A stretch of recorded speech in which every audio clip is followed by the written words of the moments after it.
The overall goal of this procedure is to monitor the effect of influenza A virus infection on the progression of S. pneumoniae in asymptomatically colonized newborn mice.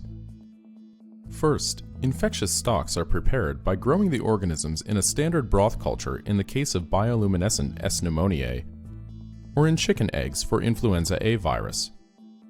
5-day-old mice are then colonized with S. pneumoniae via intranasal infection.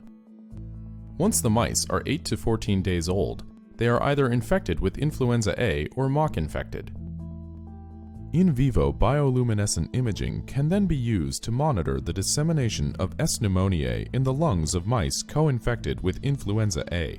Ultimately, results can be obtained that show exacerbation and dissemination of bioluminescent S. pneumoniae in influenza A virus-infected infant mice.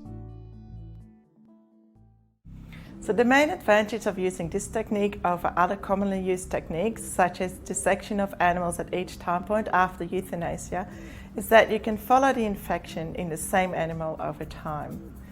The second major advantage is that you can follow the kinetics of infection in organs or other sites that are not as readily accessible, such as the middle ear. Demonstrating the procedures will be my colleague Patrick Redding, who is a senior research fellow in the department, Kirsty Short, who is a postgraduate student in my laboratory, and myself.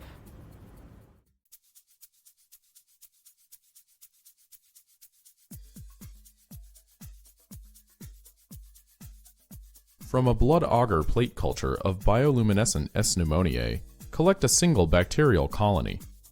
Inoculate the colony into a sterile McCartney bottle containing 10 milliliters of Todd Hewitt.